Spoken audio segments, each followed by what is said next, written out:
दोस्तों हमारे लाइफ का सबसे बड़ा प्रॉब्लम यह है कि हम चाहते हैं कि हमारा स्मार्टफोन लंबा चले, पर कुछ ऐसी छोटी छोटी गलतियां हम लोग करते रहते हैं कि भैया उसके वजह से हमारा स्मार्टफोन लाइफ कॉम्प्रोमाइज होता है और हो सकता है हमारे लाइफ को भी रिस्क हो।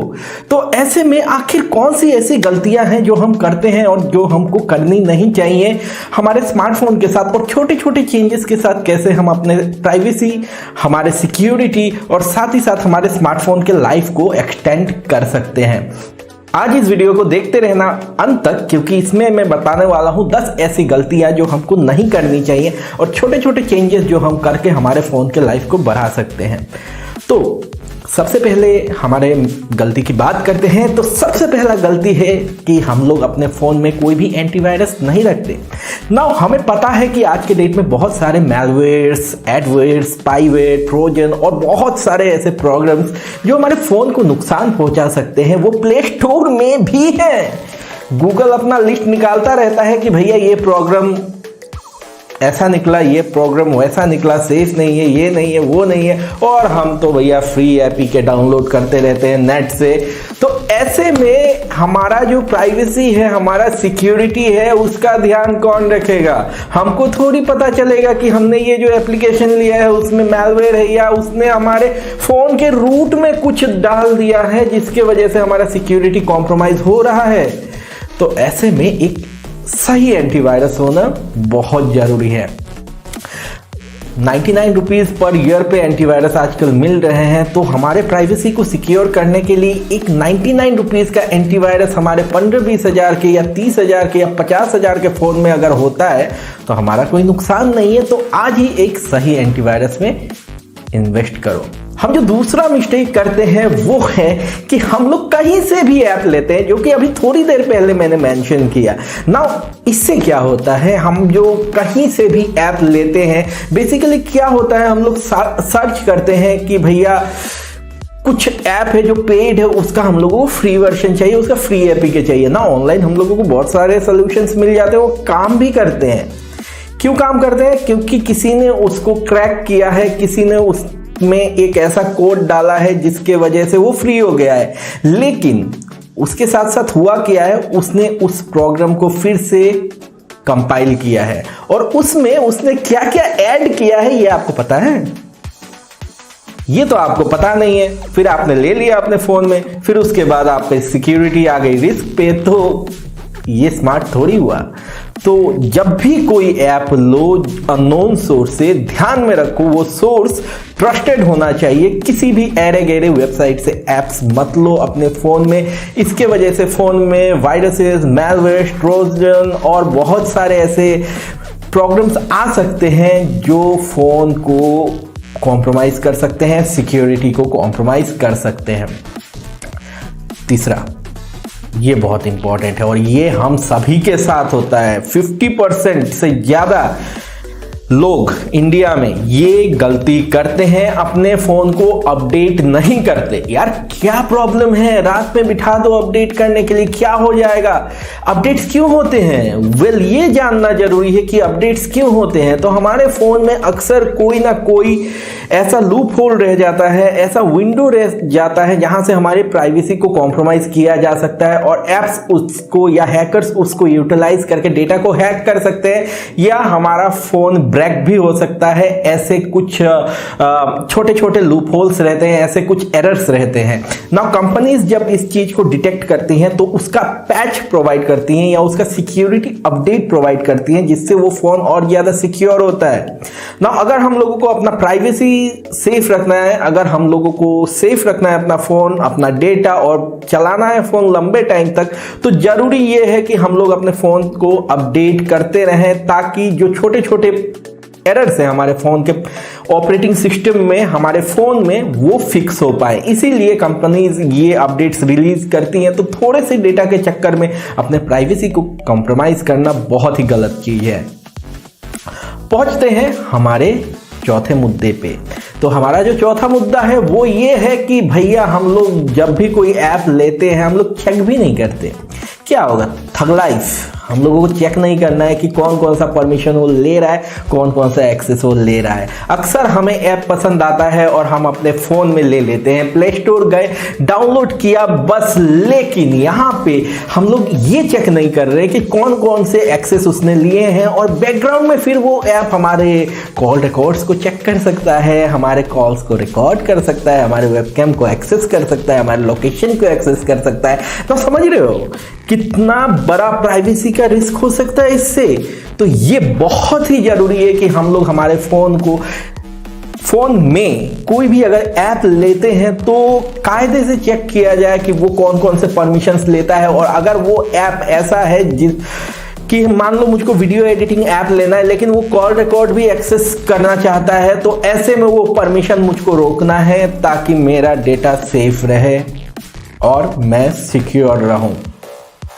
पांचवा जो हम लोग मतलब हर घर में होता है यार, ये कहानी है। मतलब कोई भी चार्जर मिला, फोन ठूस दिया यार। रैंडम चार्जर यूज कर रहे हैं भाई साहब, फोन के साथ चार्जर दिया क्यों है ना। देखो यहाँ पे सीन ऐसा है कि अगर हम लोग कोई भी चार्जर यूज कर रहे हैं तो उसमें कुछ टेक्नोलॉजीज आजकल आ गई हैं। आजकल चार्जर्स में प्रोटोकॉल्स होते हैं, मतलब एप्लीकेशंस होते हैं जो फोन के साथ बात करते हैं, फिर फोन के साथ कम्युनिकेट करके वो फोन को चार्ज करते हैं। ऐसे में हम लोगों ने कई चार्जर ब्रांड्स देखे हैं, रियलमी का वोक देखा है, वन प्लस का वैप देखा है। ये जो चार्जर्स होते हैं ना, ये फोन के साथ कम्युनिकेट करके कितना वोल्टेज फोन को चाहिए उतना देंगे, फिर उसके बाद फोन हीट नहीं होगा, फिर उसके बाद बैटरी लाइफ बढ़ेगी। इसके वजह से ये टेक्नोलॉजी इसलिए बने हैं ताकि फोन को फास्ट भी चार्ज कर पाए लेकिन फोन का बैटरी भी सेफ रहे। और हम लोगों ने अक्सर देखा है कि फोन फटा है कहीं पे, और ये हम लोगों ने अक्सर देखा है कि चार्जर दूसरे कंपनी का यूज कर लिया। तो ये ध्यान में रखना है कि अगर तुम्हारे घर में अगर मम्मी पापा अंकल आंटी कोई भी दूसरा चार्जर यूज कर रहे हैं, किसी और का चार्जर यूज कर रहे हैं, तो ऐसे में ध्यान में रखना है कि उनको बताना है कि चार्जर जो फोन के साथ आया है वही यूज करना है। दूसरा कोई चार्जर यूज करेंगे तो फोन की बैटरी लाइफ कॉम्प्रोमाइज हो सकती है, साथ ही साथ फोन फटने का भी डर रहता है।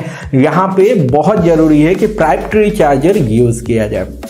ओके दोस्तों, तो आशा करता हूँ अब तक बहुत मजा आया होगा और बहुत सारा नॉलेज मिला होगा तुम सभी को। तो यहाँ पे एक रिक्वेस्ट करना चाहूँगा, मुझे सपोर्ट करने के लिए लाइक कर देना इस वीडियो को और सब्सक्राइब करके बेल आइकन प्रेस कर देना, और साथ ही शेयर कर देना अपने उन दोस्तों के साथ ये वीडियो जो किसी के भी चार्जर में अपना फ़ोन ठूस देते हैं और करने लगते हैं चार्ज, ताकि वो गलती ये दोबारा ना करें।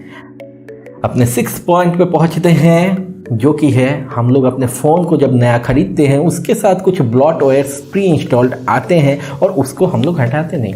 क्या करना है, हटा के रहने दो, पड़े रहने दो।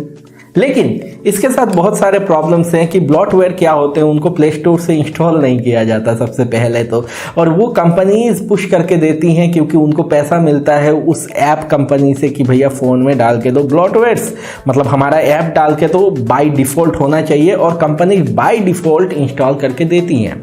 यहाँ पे बहुत सारी चीज़ें हो सकती हैं, जैसे ब्लॉटवेयर जो एप्लीकेशन फ़ोन के साथ बाय डिफ़ॉल्ट आ रहा है वो हो सकता है सिक्योर ना हो, वो हो सकता है उसमें कोई ऐसा वायरस हो, ट्रोजन हो, मैलवेयर हो, एडवेयर हो, कुछ भी हो। तो इसके वजह से ज़रूरी ये है, साथ ही साथ हो सकता है बैकग्राउंड में वो डेटा कंज्यूम कर रहा हो, डेटा रिकॉर्ड कर रहा हो, शेयर कर रहा हो तुम्हारे प्राइवेट इंफॉर्मेशन को। तो ये बहुत ज़रूरी है कि ब्लॉटवेयर्स को फ़ोन से हटाया जाए और ब्लॉटवेयर्स को फ़ोन से खरीदते ही हटाया जाए, मतलब रखा ना जाए। अच्छा, नाउ ये जो है ये लाइफ सेवियर है। तो अक्सर ऐसा हुआ है कि फ़ोन कर रहे हैं, बात कर रहे हैं, फ़ोन को कान में लगा के लंबा कॉल चला, उसके बाद फ़ोन रखा, हेडेक हुआ। क्यों होता है? इसको कहते हैं रेडिएशन। नाउ हमारा जो फ़ोन है वो क्या कहते हैं उसको, वो वेव्स के थ्रू हमारे डेटा को ट्रांसफ़र करता है, जिसको कहते हैं हम लोग रेडियो फ्रिक्वेंसीज। नाउ ये रेडियो फ्रिक्वेंसीज अक्सर हमारे लिए हार्मफुल भी होती हैं, और जब हम लोग अपने हेड में लगा के फ़ोन को यूज़ कर रहे होते हैं तो ऐसे में जो हमारा फ़ोन है वो हमारे सर के थ्रू रेडियो फ्रिक्वेंसी भेज रहा है टावर में, जो यूज़ करके हम लोग कॉल पे बात कर पा रहे हैं ना। इसके वजह से प्रॉब्लम ये होता है कि इस रेडिएशन के वजह से हम लोगों को बहुत सारा खतरा हो सकता है, जैसे माइग्रेन हो सकता है, हेडेक हो सकता है, कैंसर हो सकता है, ट्यूमर हो सकता है, बहुत कुछ हो सकता है। तो इसका सबसे बढ़िया सल्यूशन ये है कि हम लोग एक ब्लूटूथ हेडसेट यूज़ करें ना। बहुत ज़रूरी है कि हम लोग जब ब्लूटूथ हेडसेट खरीद रहे हैं तो वहाँ पे हम लोग कंजूसी ना करें। मतलब 500 रुपये के लिए कोई चालू आइटम ना खरीद ले, कोई ऐसा आइटम ना खरीद ले जो हमारे बाद में किसी काम ही ना आए। नॉइज़ कैंसलेशन कुछ ना हो, माइक फालतू हो, ब्लूटूथ टेक्नोलॉजी पुराना हो, 10 मीटर दूर जाते ही कनेक्शन डिस्कनेक्ट हो जाता हो, तो इससे फ़ायदा नहीं है। लॉन्ग रन में ऐसे हेडफोन्स लो जिससे लंबा चले, 1-2 साल चले, प्रॉब्लम्स ना हो, ऑडियो क्वालिटी अच्छा हो, ताकि मुझको वो लेने के बाद फील भी हो कि मैंने सही जगह पे इन्वेस्ट किया है। तो फ़ोन को डायरेक्टली कान पे लगा के कॉल्स करना बहुत ही ज़्यादा रिस्की होता है, इसलिए ब्लूटूथ हेडसेट या वायर्ड हेडसेट यूज़ करो। और कुछ हेडसेट्स के लिंक मैं डिस्क्रिप्शन में शेयर कर दूंगा जिससे आसानी होगी, चेकआउट कर लेना। अच्छा, 8th पॉइंट पे हम लोग पहुँच चुके हैं। तो हम लोग अपने फ़ोन का डेटा कब कब बैकअप करते हैं। ये रेयरली होता है कि हम लोगों ने अपने फ़ोन का डेटा बैकअप किया हो, हम लोग बस अपना फ़ोन यूज़ कर रहे हैं।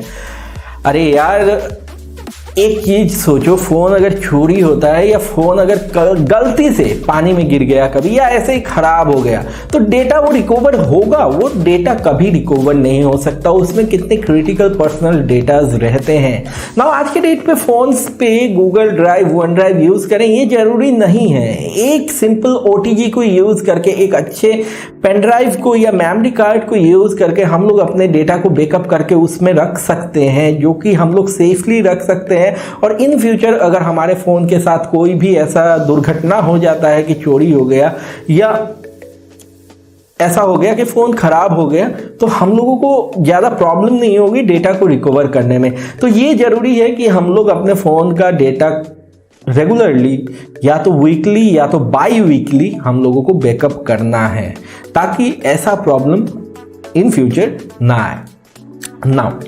इससे बैकअप से और चोरी से एक चीज़, हम लोगों के फ़ोन में एंटी थेफ्ट भी नहीं होता। एंटी थेफ्ट ऐसे प्रोग्राम्स होते हैं जो चोरी होने पे फ़ोन को लॉक कर देते हैं और जिसने चोरी किया है उसका फ़ोटो लेके ईमेल कर देते हैं ईमेल एड्रेस पे। ये बहुत ही एक सही एप्लीकेशन होता है जो हमारे फ़ोन को बचाता है चोर से और पर्सनल डेटा को चोर के हाथ में लगने नहीं देता। लेकिन आज के डेट में कितनों के फ़ोन में ये एंटी थेफ्ट एप्लीकेशंस हैं, किसी के फ़ोन में नहीं होते। क्यों? क्योंकि हम लोग सोचते हैं यार फ़ायदा क्या है, लेकिन फ़ायदा तब महसूस होगा जब फ़ोन को कुछ होगा, जब कोई और फ़ोन को यूज़ करने जाएगा या कोई और फ़ोन को चोरी कर लेगा। तो ऐसा सिचुएशन ना आए कि पर्सनल डेटा कॉम्प्रोमाइज़ हो जाए, क्योंकि आज के डेट पे हमारे फ़ोन में हमारा सब कुछ होता है, डॉक्यूमेंट्स से लेके सब कुछ होता है। इसलिए एक सही एंटी थेफ्ट सॉफ्टवेयर यूज़ करना ज़रूरी है। अच्छा, ये सबसे मज़े की चीज़ है, ये तो हर घर में होता है, ये तो हमारा हर सर्कल में एक तो ऐसा बंदा होता है जो कहेगा कि मेरे फ़ोन में गोरिल्ला ग्लास है, मुझको स्क्रीन प्रोटेक्टर नहीं चाहिए। ऐसे मिले हैं मुझे भाई साहब, बैक कवर नहीं लगाएंगे, स्क्रीन प्रोटेक्टर नहीं लगाएंगे ना। यार 15,000, 20,000, 30,000, 40,000, 50,000 फ़ोन का प्राइस इतना होता है, लेकिन एक स्क्रीन प्रोटेक्टर का प्राइस कितना होता है? 50 रुपये। एक बैक कवर का सही प्राइस कितना होता है? 100 रुपये की 150 रुपये। यहाँ पे 200 रुपये के खर्चे में अगर मेरे फ़ोन को मैं प्रोटेक्ट कर सकता हूँ तो ये छोटा एक खर्चा क्यों ना करूँ। 1 साल तो आराम से जाता है बैक कवर और टेम्पर्ड अगर मैं लगाता हूँ अपने फ़ोन में तो आराम से 6 महीने आराम से चलेगा। तो अगर हम लोग एक क्रैक्ड स्क्रीन को चेंज करने जाते हैं तो वो फ़ोन के हाफ प्राइस में आता है रिपेयर। तो अच्छा है ना, 50 रुपये का स्क्रीन प्रोटेक्टर लगा दें। तो आज ही जाओ, अगर फ़ोन में स्क्रीन प्रोटेक्टर नहीं है तो लगाओ। तो आशा करता हूँ आज के ये 10 टिप्स काम में आएंगे और आशा करता हूँ इससे कुछ नॉलेज मिला होगा और कुछ डाउट्स क्लियर हुए होंगे। अगर पसंद आई ये वीडियो, जो कि आई ही होगी, तो लाइक कर देना इस वीडियो को और शेयर कर देना अपने दोस्तों के साथ। अगर नए हो इस चैनल पे तो सब्सक्राइब करके बेल आइकन को प्रेस कर देना ताकि मेरे ऐसे वीडियोस का नोटिफिकेशन सबसे पहले मिल जाए। तो मिलता हूँ फिर से कल सुबह 7 बजे इसी चैनल पे। Take care of yourself, stay healthy, stay blessed, have a great day ahead. I'll see you in next video. Bye bye and see ya.